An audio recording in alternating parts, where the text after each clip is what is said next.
Welcome to the Stock Market Palantir. Today we are going to talk about CSTE. Caesarstone Limited was once a pioneering force, practically defining the engineered quartz surface industry globally. Today, however, it's trading in literal penny stock territory, consistently below the $1 NASDAQ compliance threshold as of November 2025. It's just a stunning corporate and equity collapse. It really is. And that collapse, well, it forces us to confront a critical question.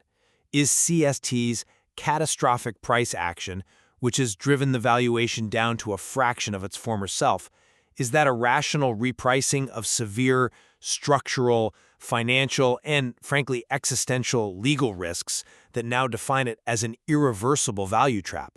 Or, conversely, does management's radical and, let's be honest, high-stakes strategic pivot toward an asset-light model offer a credible, albeit very high-risk, path toward corporate survival and maybe, just maybe, some potential value recovery for equity holders? So my position is clear.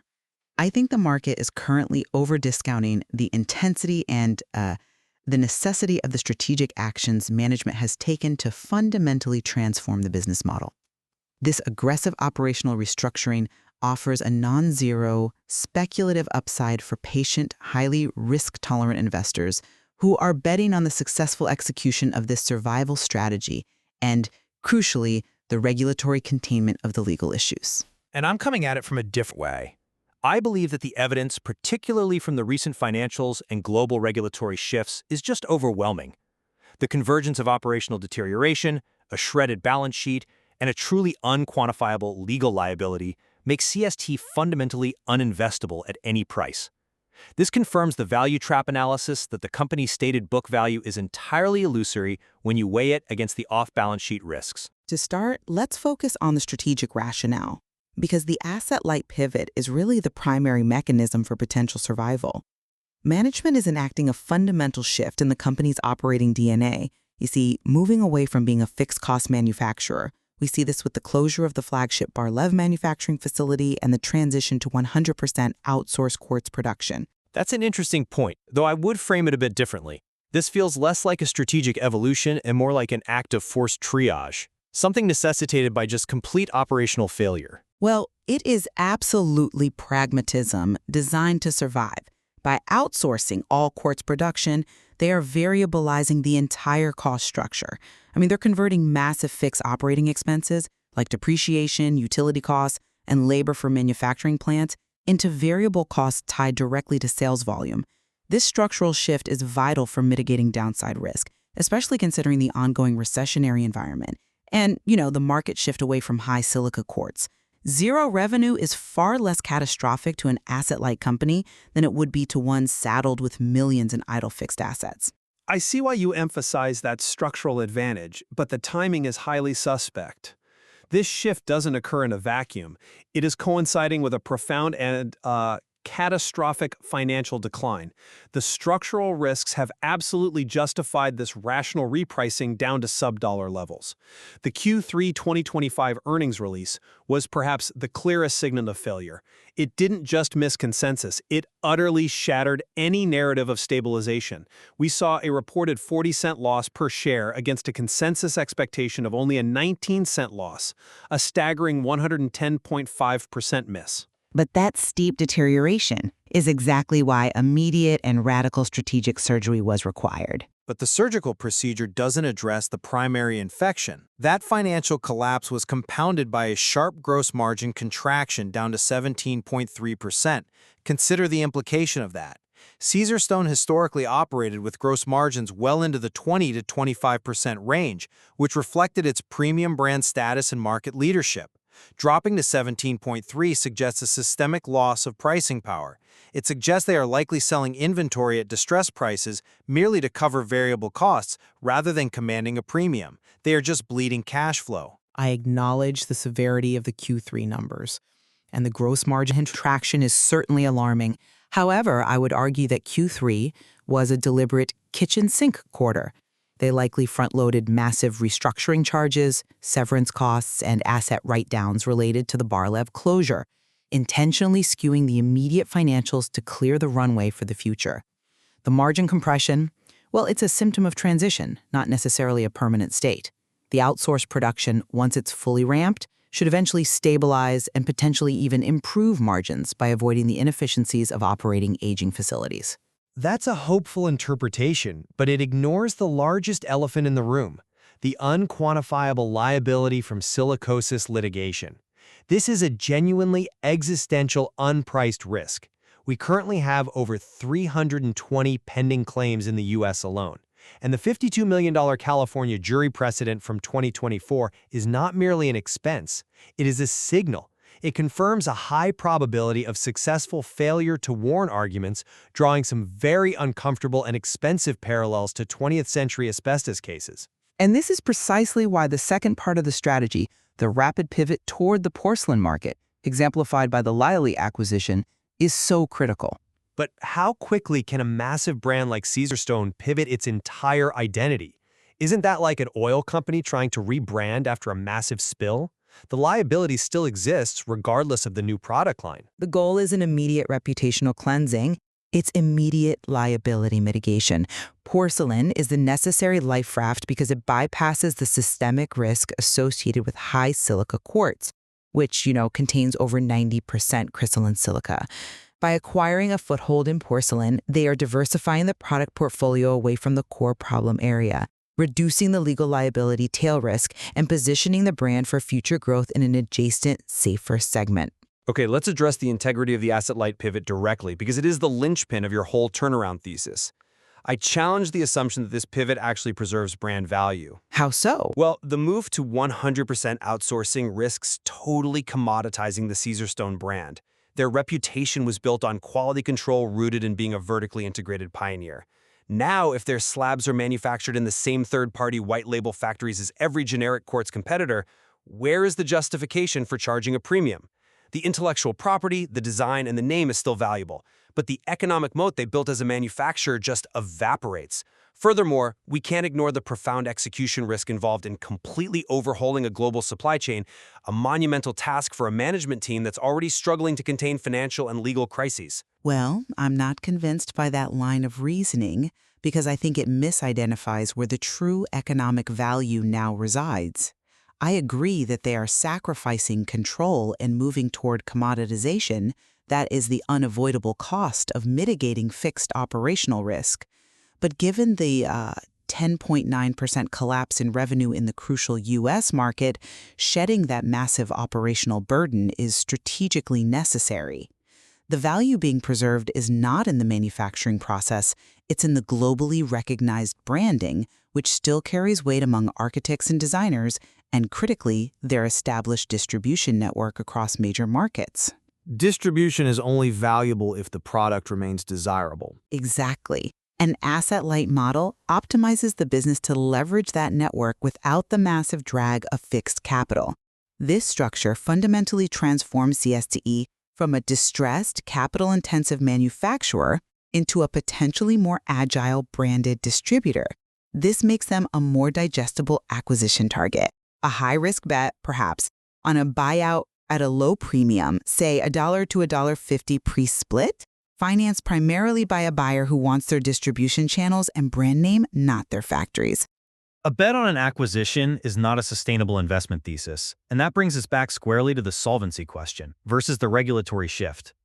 You mentioned the stock might be pricing in bankruptcy, but I just don't see containment as a viable outcome. Well, if the market is already pricing in a high probability of bankruptcy or massive dilution, then the current valuation is essentially a bet solely on the containment of legal settlements within existing insurance limits, which management has repeatedly stated they are working to secure and replenish.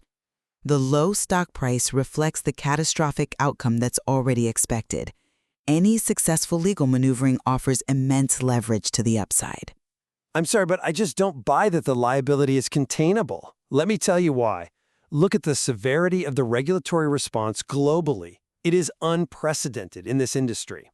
Australia, which was a major revenue region, has moved beyond simple warnings and completely banned engineered stone, a manufacturing ban since July 2024, followed by an import ban in January 2025. That is the complete deletion of a market. That is clearly damaging, but that regional deletion doesn't necessarily predict U.S. legal outcomes. It predicts the severity of the political and legal climate. The liability isn't merely a series of fines. That $52 million California verdict demonstrates that the courts are validating the failure to warn argument. The potential aggregate settlements, if even a fraction of those 320 U.S. cases result in similar verdicts, could far exceed the company's diminishing market capitalization entirely. This is why that seemingly attractive low price-to-book ratio is totally illusory. You are buying assets that are offset by unrecorded systemic liability. That's a powerful point on the sheer scale of the legal risk. But that terrifying risk profile is precisely what creates the speculative opportunity. The market is assuming failure, which means any successful containment offers massive upside leverage. Let's shift to the signals the market itself is giving, particularly regarding liquidity and institutional behavior, because these often foretell the next phase. And that is where the data becomes deeply troubling for the bulls. We see the classic apathy signal. Unlike true distressed microcaps that attract retail speculative frenzy, the so-called meme stock cavalry, CSTE has almost no retail interest. That speculative buffer is completely absent.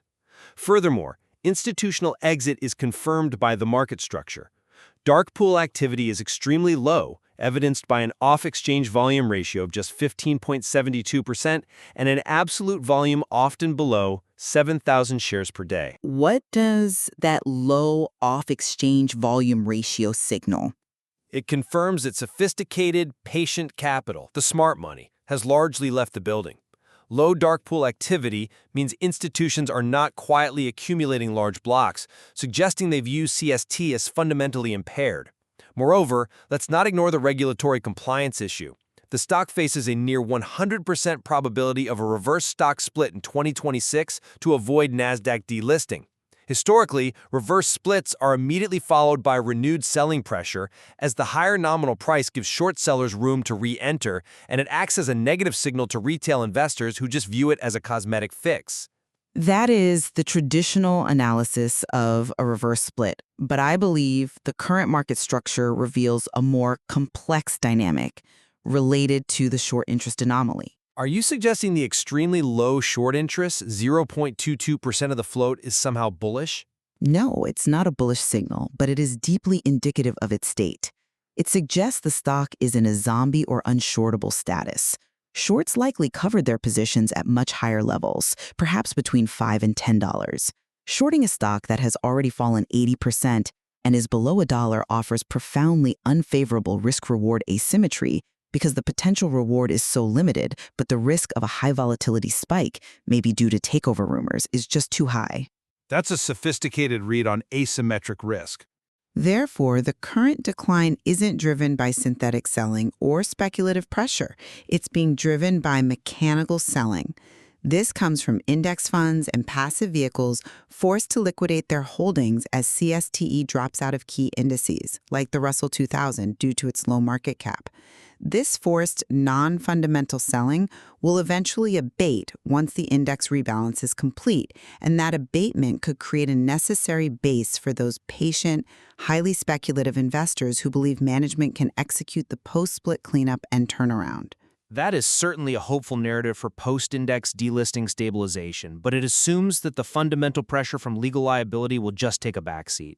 I contend that the risk is perpetual given the precedent set by the Australian ban and the California verdict. The company is betting on a massive unproven strategic shift while simultaneously facing a systemically unpriced legal disaster. This high-stakes dynamic brings us right to the core tension. While the financial deterioration and the legal headwinds, particularly the silicosis litigation, are undeniable and severe, the operational restructuring is a radical yet rational attempt to salvage what is left, the brand equity and the distribution apparatus. Shedding the fixed manufacturing risk and diversifying into porcelain are strategic moves that, if successfully executed, could see the company emerge smaller, more focused, and structurally healthier. The investment thesis hinges entirely on management's successful execution of the asset-light pivot and, crucially, a highly contained legal outcome. And my summary remains firm. The company is facing a perfect storm where brand erosion, financial collapse, underscored by that massive Q3 miss, and existential legal threats all converge. The evidence, from the $52 million silicosis precedent to the complete lack of institutional market support, points overwhelmingly to CSTE being a classic value trap, regardless of its low nominal price. The underlying legal liabilities are so vast that they negate any perceived low valuation based on traditional metrics like price to book. Whether management succeeds in the short term or not, the analysis confirms that CSTE's trajectory is now fundamentally a bet on the legal outcome, overshadowing any traditional analysis of business fundamentals or operational strategy. And that really encapsulates the two central views we've discussed today. The high-stakes gamble on the asset-light strategy, which transforms the company's cost structure and product focus, set against the overwhelming risk posed by the silicosis litigation and the immediate necessity of solving the NASDAQ compliance issue. Thank you very much for hearing us. Let us know in the comments what is your opinion and if you want us to analyze other stocks. Don't forget to subscribe to the Stock Market Palantir channel to catch up with more stock insights, and see you in the next video.